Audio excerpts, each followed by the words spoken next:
Hi, everyone. In today's episode of the Depolarizers, I'm in conversation with Congressman Adam Gray. Congressman Gray represents California's 13th Congressional District. He's a member of the House Agriculture and Natural Resources Committee, and he's whip of the Blue Dog Coalition. Prior to serving in Congress, Congressman Gray spent 10 years in the California State Assembly, where he worked to advance bipartisan common sense policy solutions.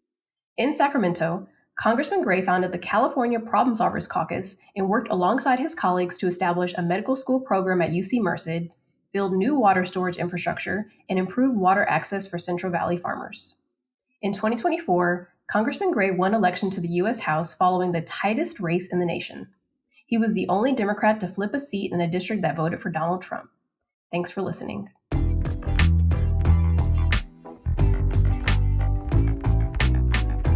Congressman Gray, thank you so much for joining today. Well, thank you so much for the invitation. It's great to be with you and your viewers today. Absolutely. I appreciate your time and grateful that we get to talk because it was so nice to meet you recently. And I'm just really excited for the Welcome Stat community and even the Welcome Fest community in June to get to know you and learn more about why we're so grateful and excited about your leadership in Congress. I appreciate that. Excited to know that there are like-minded people out there that want to change the country and move in a different direction. All right. Isn't it nice to know you got some friends, right? Yeah. We're not all by ourselves here. Right. There's people with you. We got your back. So I'm gonna start with the fact that you are coming from the California State Legislature. So you're new to Congress, but you're not new to elected office, right? So you were sworn in January 2024, and you've been serving since this past election cycle. What elements of your role in Congress have maybe the most contrast with serving at the state level? And then what tactics were you excited about bringing from the local level to Congress, since not everyone makes the local level to Congress jump? Yeah, it's interesting. I mean, I did serve 10 years in the state legislature and I ran for the state legislature because I felt like my part of California, which for those of you who don't know is kind of rural central California. It's in a valley called the San Joaquin Valley. It's counties that are made up of largely farming communities, kind of small to medium-sized farming communities. I grew up in a place called Merced, California, and some people know it as the gateway to Yosemite, but it's one of the largest ag-producing counties in the country, and all 5 counties in my district are some of the largest ag-producing counties in the country. So when you think of California, whether it be sunny beaches or Hollywood or the tech industry or all these different things, well, we're none of that. But yet we're the biggest agricultural producing valley in the world. We're literally the best at agriculture. And we, provide about 2/3 of the nation's fresh fruits and vegetables. And, over 90% in some instances, things like pistachios, like 90% of the world's pistachios. So it's pretty incredible place, but very different politics than I think people associate with California. And so when I ran for the legislature, it's because I felt like our part of California got overlooked. And I wanted to do something about that. I wanted to, we didn't fit neatly into the box of the Democrat or Republican Party. In fact, there's a term where I'm from called a valleycrat. And a lot of the elected officials in this region are called valleycrats on both sides of the aisle because we'll put the interest of our valley, of agriculture, of our communities ahead of the political parties, right? And so that was the kind of reputation that I built in Sacramento, and then more recently got the opportunity to run for Congress and ran in 2022, lost in the closest race in the country by 564 votes, and then I picked myself up, thought about whether I wanted to stay involved in politics, and ultimately I felt like if people like me who don't necessarily see eye to eye with either political party, who think that that we need more, cooperation and more, kind of moderate leaning individuals in both parties that want to work together and disagree, right? And actually make our country better. I feel like if people like me stopped running for office, that we just turn it over to the fringe element on the far left or far right. And I didn't think that was right. So I ran again in 24 and I won by 187 votes, the closest race in the country, and kind of a special election. And now I've got the opportunity to be in Congress. I'd say that the immediate thing is I thought California was too partisan. And I served in a a state legislature where Democrats control both houses, super majorities, every statewide office from the governor on down, and that had a lot of frustrations. I probably spent more time fighting with my own party than I did with the Republican Party. But at beginning on getting to Washington D.C., I thought that might be different. I thought there might be more folks kind of centered in the middle, certainly more diverse backgrounds from all over the country. But I found the partisanship to be stunning, just absolutely stunning and disappointing, right? And it said to me from the very get-go, there's a lot of work to be done here to break up the monopoly that the extremes have on our nation's capital. Absolutely. And, even your point about having to deal with your fellow Democrats in the state ledge more than the Republicans, even points to even some of the problems with polarization there, right? It's like, how can we, have more bipartisanship? How can we have more pragmatism and find common ground within, even your own party, which is so interesting to think about, which is why you were, so good at what you did in winning this past election cycle. And to that Well, point, oh, go ahead, sorry. Well, I was just going to illustrate that point further by sharing with you that, just to give folks an example of what I'm talking about. Because I come from an ag valley where water and environmental policy, can be very tricky as to how it impacts how we farm and grow food.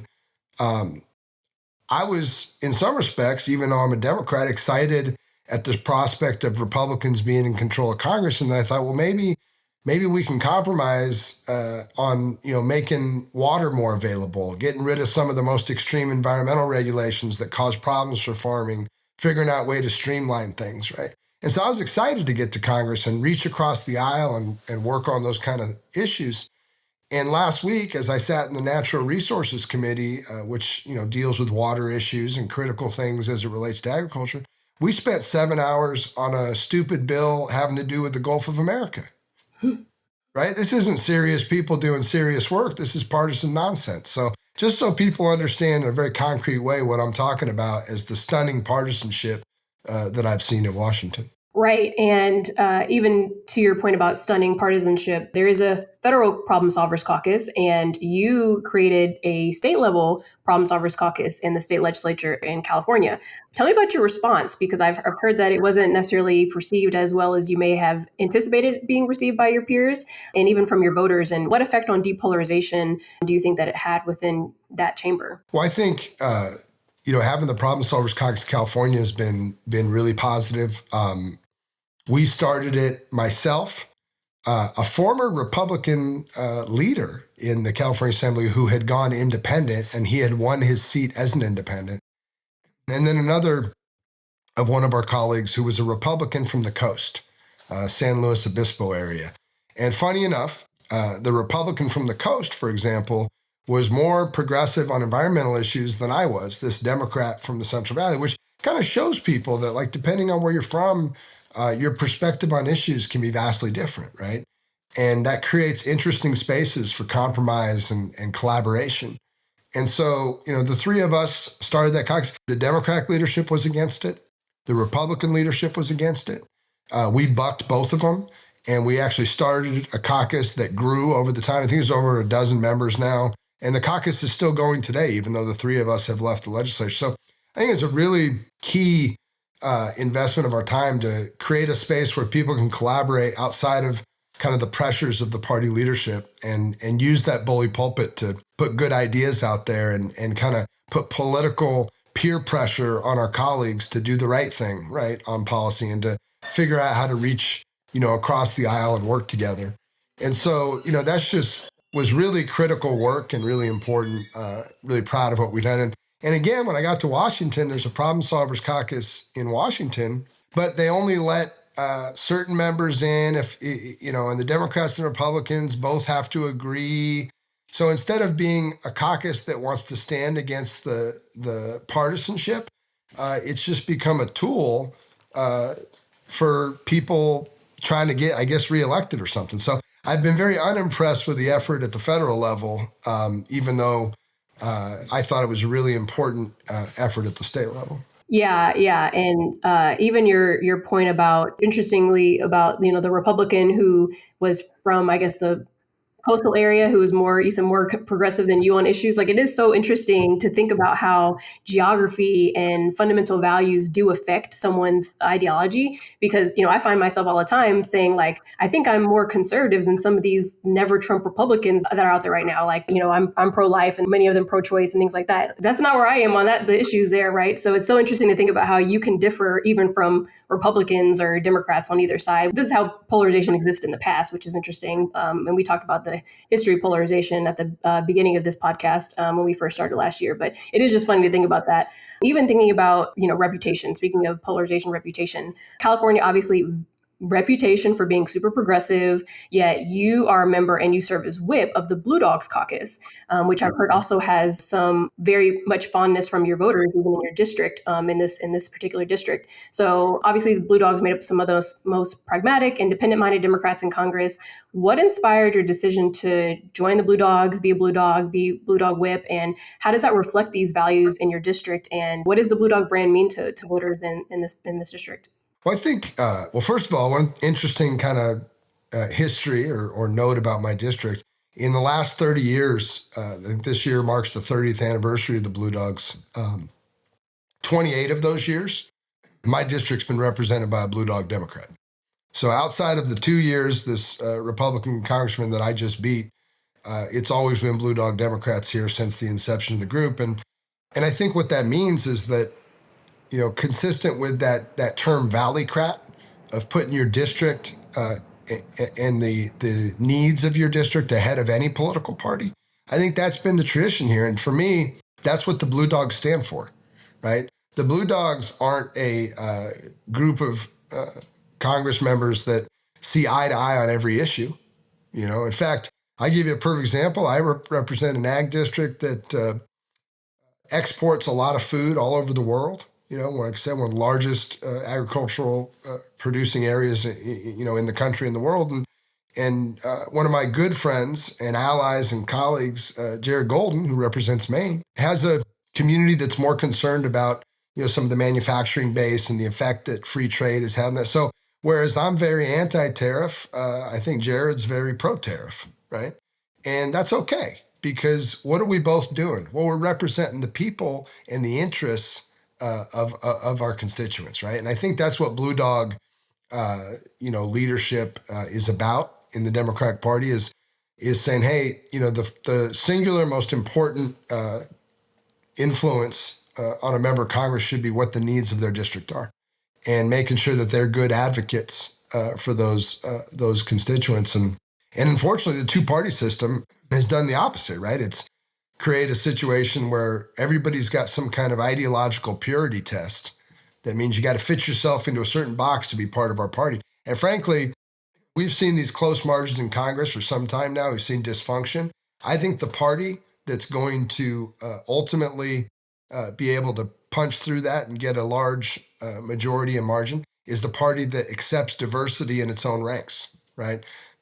Diversity of thought and diversity of every kind, right? Because if you got legislators who are being authentic to the people that voted them in, they're going to be successful. And I think that's what Blue Dog Democrats mean for me.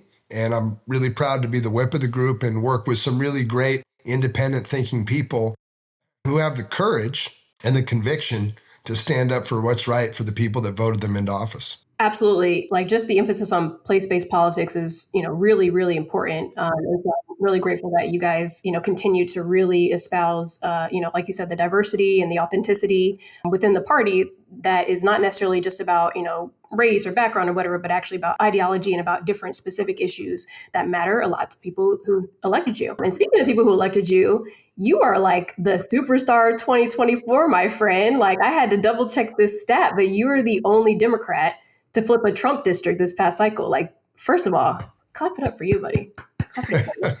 Well, thank you. It really is amazing, and it's so exciting to see. So talk to me more about why you think your messaging, and even to your point about, this particular district, were so, primed and unique enough to cause this to happen. And what do you think of what you've done and even of your district is replicable for 2026 candidates who are running in districts like yours?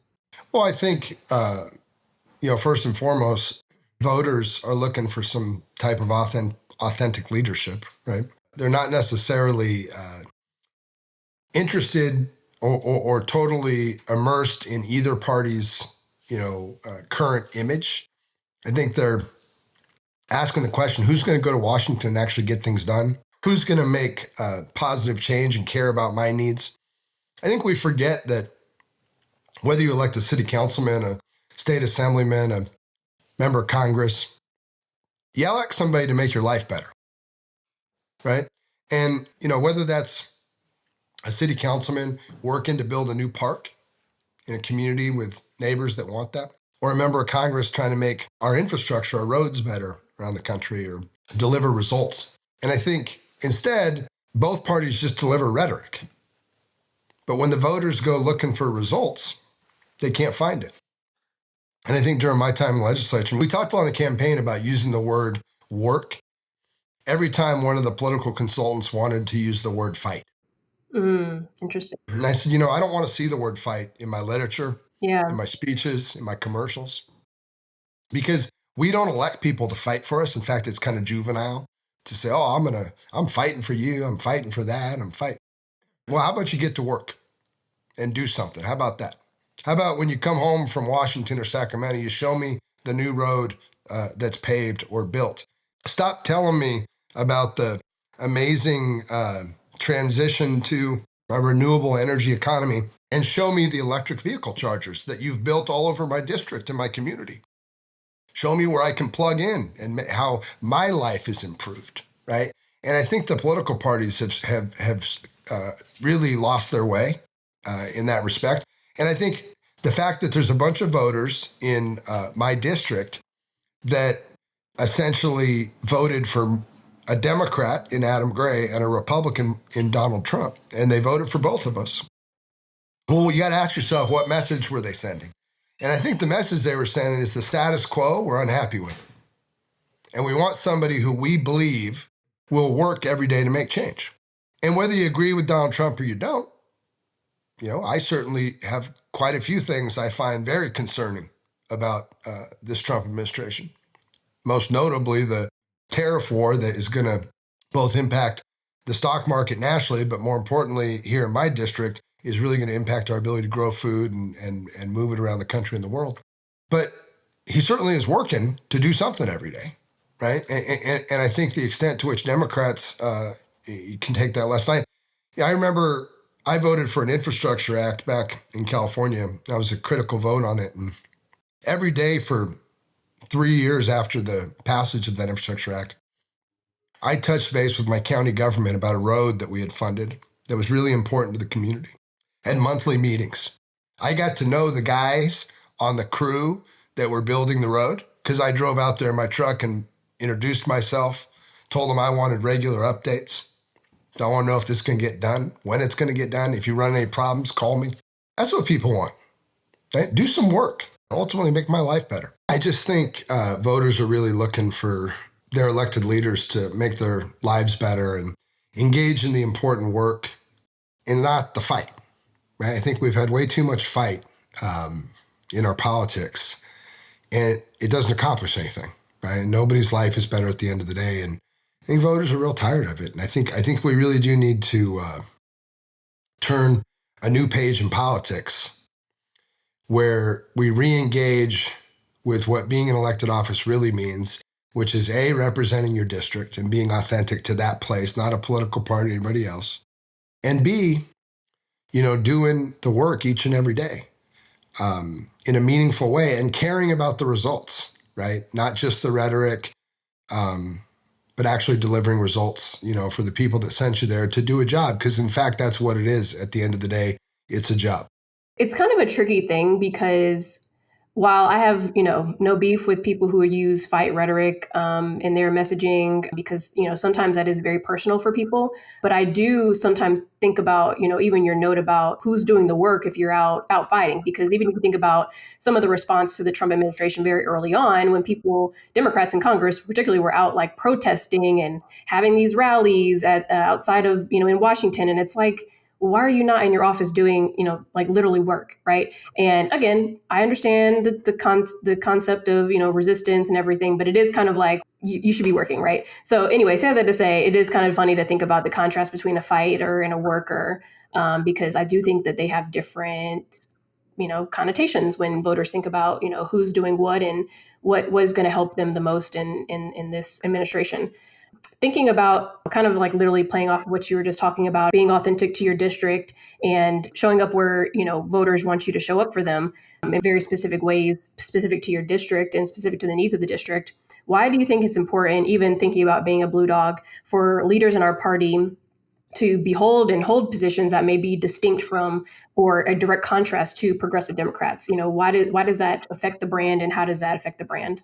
Well, I think diversity, is strength, right? And I think the more we look for ideological purity tests within either party and a very narrow vision of what's right for the future, it's just unrealistic because at the end of the day, to pretend that somebody who represents a rural agricultural district like me and somebody that represents Manhattan have exactly the same needs is absurd, right? It's just at face value, it's absurd.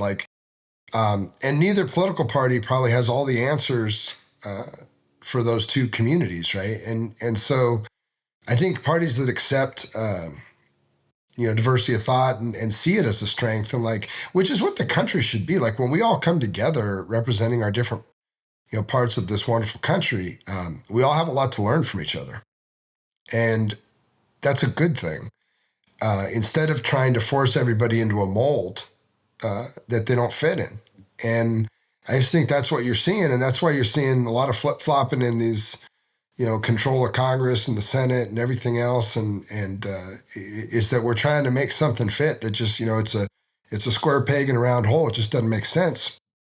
And I think if you look back to the founding of the country, you literally had, these states debating whether or not they even wanted to join together as a country, right? And why? Well, because each state had different interests and needs and so on. And they were debating those ideas, and a lot of history has unfolded.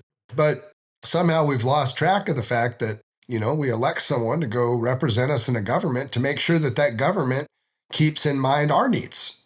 And instead, we seem to think that there's some set of values or priorities, one set by the Democratic Party and one set by the Republican Party, that should just neatly address everyone else's interests. And I just think it's really at the core of what's wrong, and which is why we need things like Blue Dogs and other independent thinking groups who want to do the work to figure out, how does all this fit together, and how do we make the necessary trade-offs, to kind of get a rising tide that lifts all boats and helps all people, but accepts our diversity and our differences. So changing subjects a little bit, I want to talk about approval ratings and perceptions. So with respect to the Congress that was under the Biden administration, and perhaps even with the first Trump administration, what mistakes do you think your peers in this body, not anyone's particularly, like not name calling anyone, but like just generally speaking, have they made that maybe perhaps contributed to why Congress typically has such a low approval rating? Like what messaging or rhetoric or behavior or tactics do you want to avoid yourself that could possibly contribute to why the approval rating of people of Congress tends to be so low? Well, it's long been true that Congress has a low approval rating, and individual members of Congress have a higher approval rating in their districts. Which doesn't that tell us about everything we need to know right there? So when we try to all brand ourselves with the same brand, nobody likes us. And when we go home and actually, do things for the people that elected us, people do like you. And so it seems to me then, the answer is embracing that notion and building a big, diverse party where people's number one priority are their districts. And then sitting down as serious people and trying to consider each other as fellow Americans, go, how can I win and also help you win? Recognizing that sometimes our interests will be at odds, right? We have to compromise. But I think if we got back to that work in a serious way, if the Democratic Party would embrace this, we'd have 2/3 supermajorities in the Senate and Congress. Because both parties right now seem to run the litmus test, and it's not working for either. So I want to go back to, I know I was talking about approval ratings, but I want to go back a little bit to a piece of legislation that you recently introduced called the Stop Raising Prices on Food Act, which protects farmers from retaliatory tariffs. And your office wrote the bill would require congressional approval before tariffs could be applied to any country that represents a top 5 export market for U.S. agricultural products. The American Farm Bureau estimates that the new retaliatory tariffs from Canada, Mexico, and China alone could impact nearly $30 billion in agricultural exports. Do you want to talk more about this particular piece of legislation and why it's so important for both your district and even the food industries in our country and internationally? Oh, I'd love to. I just think it's critically important. First of all, tariffs. The Constitution gives Congress the authority, not the president, to enact tariffs. So I support not just my legislation, but all the legislation that restores that rightful authority with Congress. And I think it's important because we need to be deliberative in what products we engage in tariffs on and for what reason. And I think what we saw, COVID, which is in recent memory, is a great example of how dangerous interruptions in the supply chain and the domestic food supply can be. It's a national security issue. Nothing's more important than the availability of domestic food supply, right? And so in the cases, in the last Trump administration, my district and the agricultural interest represented here lost almost $30 billion because of retaliatory tariffs. And we're seeing already a very dangerous situation, markets moving, contracts being lost with our neighbors, Mexico and Canada, contracts we may never regain. And all of this can have a very dangerous impact on the availability of food throughout our country, right? So I think tariffs as it relates to food and our top import-export markets should be weighed carefully in a deliberative manner, and it should include Congress so that those most knowledgeable and those districts like mine that are producing that food can weigh in. I love that, and I appreciate your work on that because look, everybody likes to eat in this country, so we gotta gotta protect the food sources, right? And most importantly too, what do tariffs do? They raise. There's not an economist in the country, Republican or Democrat, who won't tell you that tariffs raise prices, right? And so, why we would want to raise prices on food at a time when Americans have sent a very clear message to Washington: things are too expensive. Affordability is an issue, and so that's why we called it the Stop Raising Prices on Food Act. And it's a simple message, and it's an important bill. It is. It's a very important bill, and I hope that it gets some good traction and passes. So going back to some of the approval rating and even just perception of the Trump administration stuff, we're seeing Americans' approval rating of Trump administration, drop obviously since November in response to the tariffs that you mentioned, and even Elon Musk's role in the federal government. What do you think Democrats can be doing to take advantage of the moment that we're experiencing in government right now to not just regain some momentum among the electorate, but create a compelling case for why supporting Democrats over Republicans is a good decision for voters and their families and their communities? Well, I think we got to focus, as I was saying earlier, on delivering results. This is why I have a problem with the fight, fight, fight resistance message, is that we're not actually solving any problems. It doesn't deliver results is the point I was driving at, right? Like what I think, if you take my theory of the case that what the American people want is delivering results, another way to look at that is maybe we need to look at the Trump administration, the Republican majority, and say, okay, what are the 40% of things we agree on? And how can we work with you to accomplish those things, right? I don't think Republicans are wrong that government could be more efficient. I think there's plenty of things that we could work in a bipartisan fashion. And I'll remind people that every lasting change in our government, programs that have lasted decades, things that have changed American lives, they almost all tend to be bipartisan. And partisan efforts and executive orders and other things where we try to force our will onto other Americans that don't agree with us never last. And so subsequently, they don't really change lives.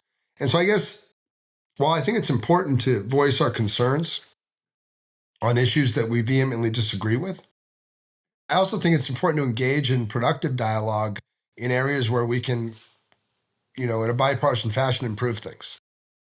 And I think some combination of those activities could demonstrate to the American people that, these people and engaged in, from whatever party and in the willingness to be bipartisan, the willingness to get something done.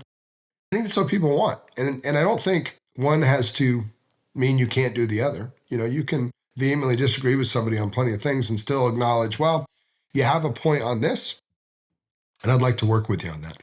And so I'd like to see us model the behavior that would achieve results and criticize and fight, so to speak, in the areas that we disagree vehemently with the Republican Party, but at the same time accept that it's not all coming from a bad place. Having a more efficient government is a good thing. It's not efficient to just fire vast swaths of people and departments and have, my district here in California, we have this huge water system that feeds this agricultural valley. Well, the Bureau of Reclamation, which runs the water system, had an office of maybe 60 people in Sacramento that help operate that water system. I was recently told just this past week that while they had 60 employees 2 weeks ago, they have 8 today. And there are farmers and other ag business people who are extraordinarily concerned that we're going to be able to operate our water system in California. Well, that's not making government more efficient.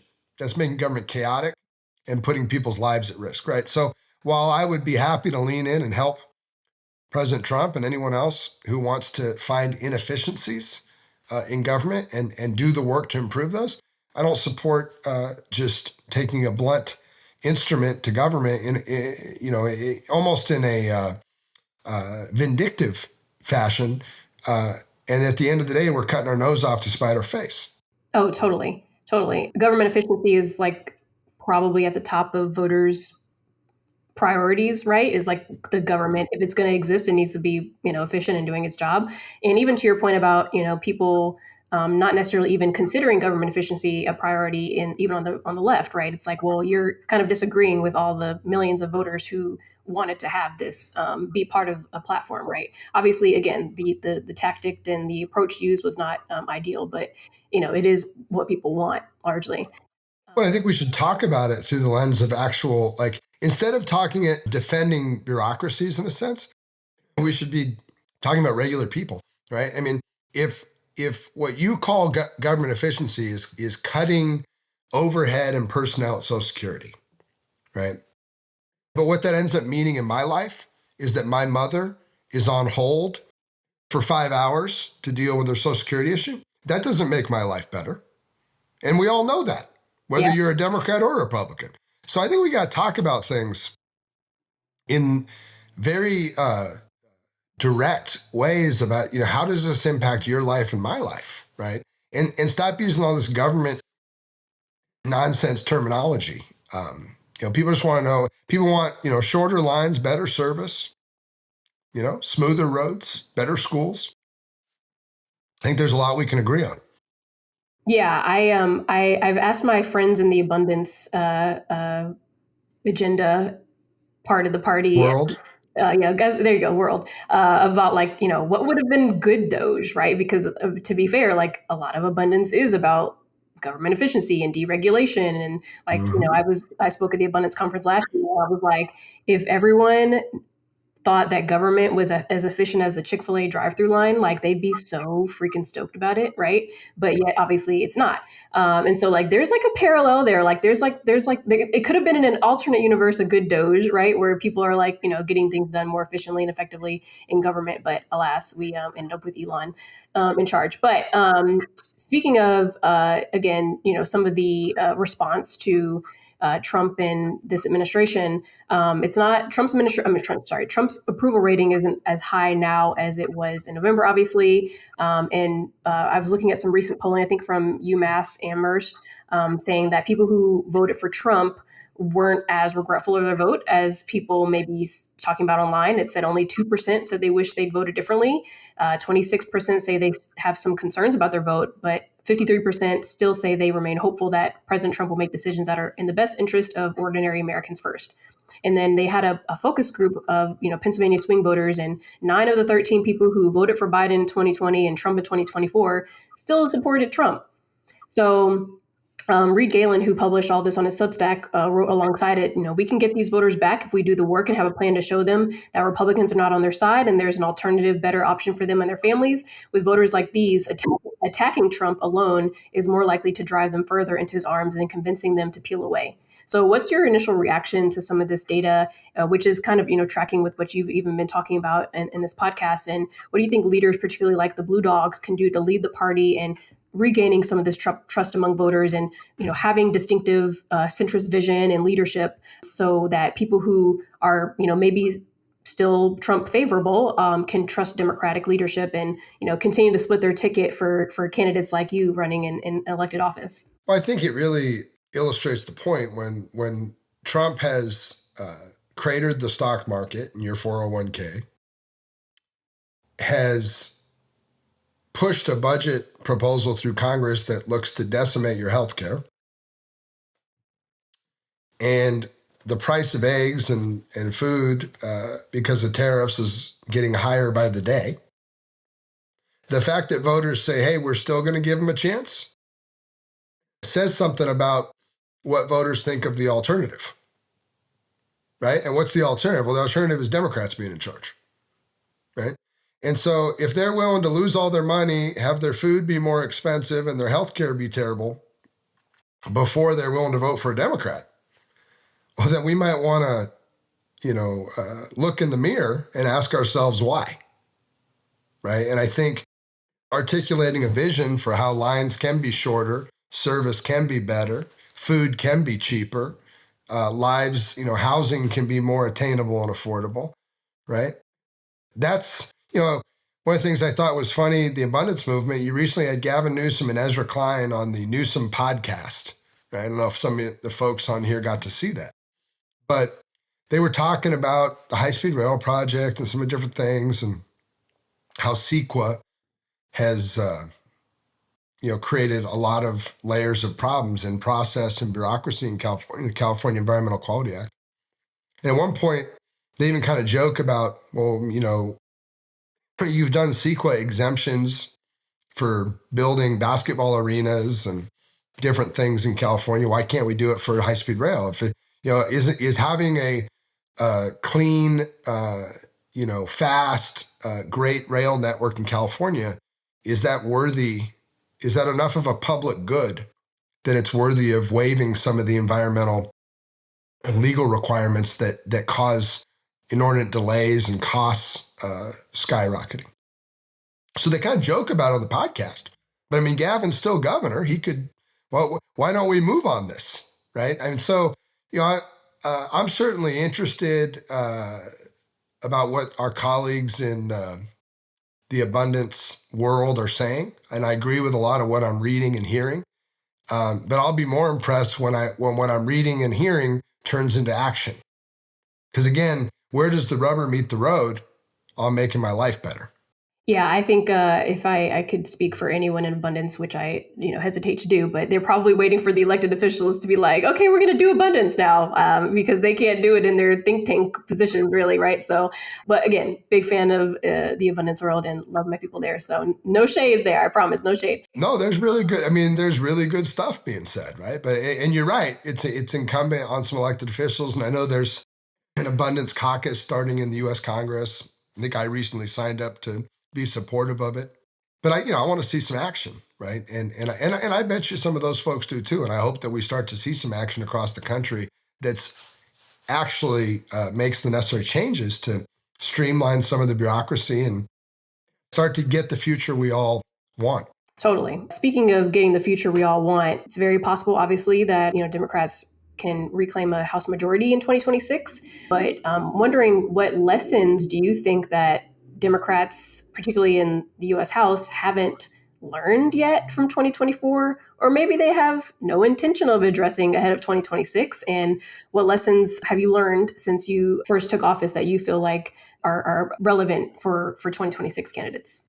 Well, I think the most incredible lesson, right, as the guy who, beat a Republican in a Trump district, the only guy who did it in the country, um, I think the lesson learned is we got to represent our districts. And it's why I've leaned in so heavily to the Blue Dog mission. We're out recruiting Blue Dog candidates around the country. We're talking to supporters in every community from New York to California to Florida to Texas to Washington. And we want to build, a movement of Democrats that want to embrace diversity, embrace representing your district first, and change Washington to a place that delivers results, not rhetoric. And so I think if candidates around the country want to follow that recipe, I think they're going to find success no matter what kind of district they come from. Absolutely. Congressman, this is our last question that we ask everyone on the podcast. It is, what is one depolarizing activity that listeners can participate in to help depolarize our politics? Do you have any advice and thoughts on that? An activity, and actually this came to me from one of our U.S. senators, Alex Padilla.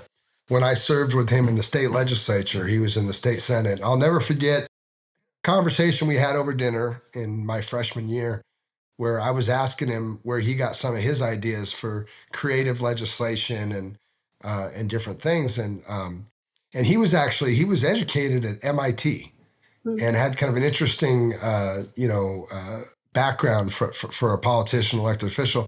And he talked about how he would read magazines that were outside, the political discourse, right?